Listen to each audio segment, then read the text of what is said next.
ഇന്നത്തെ നമ്മുടെ recipe pineapple ginger പഞ്ചാണ്. ഇഫ്താറിൻ്റെ ടൈമിലായാലും ഇനിയിപ്പോൾ അല്ലാത്ത സമയത്ത് നല്ല ചൂടുള്ള സമയത്തൊക്കെ കഴിക്കാൻ പറ്റിയ അടിപൊളി ഒരു ഡ്രിങ്കാണ്. പൈനാപ്പിൾ, അതുപോലെ ഗ്രേപ്സ്, ഇഞ്ചി എല്ലാം ചേർത്തിട്ടുള്ള ഒരു കിഡിലൻ ഡ്രിങ്ക്. എങ്ങനെയാണ് ഉണ്ടാക്കുന്നതെന്നാണ് നമ്മളിന്ന് നോക്കാൻ പോണത്. ഇനിയിട്ടൊരു മിക്സിയുടെ ജാർ എടുത്തിട്ടുണ്ട്, ജ്യൂസ് ജാറാണ്.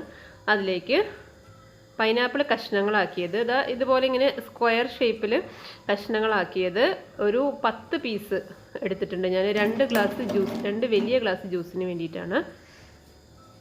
പിന്നെ അതിലേക്ക് നമ്മൾ ഇട്ട് കൊടുക്കുന്നത് മുന്തിരിയാണ്. ഇത് ജ്യൂസിന് വേണ്ടിയിട്ട് നമ്മൾ വാങ്ങിക്കണ മുന്തിരിയല്ല. ഈ മുന്തിരി എല്ലാവർക്കും അറിയായിരിക്കും, കുരു ഒട്ടും ഇല്ലാത്ത കുറച്ച് നീളത്തിലുള്ളൊരു മുന്തിരിയാണ്. കഴിക്കാൻ നല്ല ടേസ്റ്റാണത്. ഇതൊരു 10-15 എടുത്തിട്ടുണ്ട്. ഇതൊക്കെ ഓരോരുത്തരുടെ ഇഷ്ടത്തിനനുസരിച്ച് കൂട്ട് കുറയ്ക്കുകയൊക്കെ ചെയ്യാം.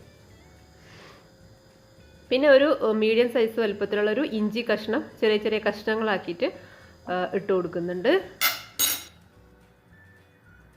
പിന്നെ ഒരു ചെറുനാരങ്ങ, അത് കംപ്ലീറ്റ് ആയിട്ട് തന്നെ എടുത്തിട്ടുണ്ട്. അതിൻ്റെ നീര് 2 ഗ്ലാസ് ജ്യൂസിലേക്ക് ഒരു നാരങ്ങ ഫുള്ളായിട്ട് ഇട്ട് കൊടുക്കുക. പിന്നെ പഞ്ചസാരയാണ്. ഞാനിപ്പോൾ 2 വലിയ സ്പൂൺ പഞ്ചസാരയാണ് ഇട്ടത്.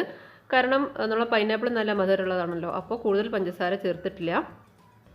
ആവശ്യത്തിന് മാത്രം വെള്ളം ചേർത്തിട്ട് ഒന്ന് അടിച്ചെടുക്കുക. പിന്നെ ബാക്കി വെള്ളം പിന്നെ ചേർത്ത് കൊടുക്കാം.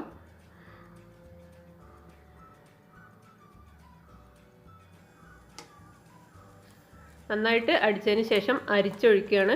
അരിക്കാൻ മാത്രം ഒന്നും ഉണ്ടാവില്ല, കുരുവില്ലാത്ത മുന്തിരിയല്ലേ. പക്ഷേ മുന്തിരിയുടെ തൊലി ചെറുതായിട്ടുണ്ടാവും, അപ്പോൾ അതൊന്ന് അരിച്ച് മാറ്റാം. അപ്പോൾ നമ്മുടെ ജ്യൂസ് റെഡി ആയിട്ടുണ്ട്. അപ്പോൾ പൈനാപ്പിൾ ആയതുകൊണ്ട് തന്നെ കുറച്ച് പത ഇങ്ങനെ ഉണ്ടാവും, അപ്പോൾ അത് ഇഷ്ടമില്ലാത്തവർക്ക് അത് ഒഴിവാക്കാം. ഞാനൊരു ഗ്ലാസ്സിലേക്ക് സെർവ് ചെയ്യാണ്.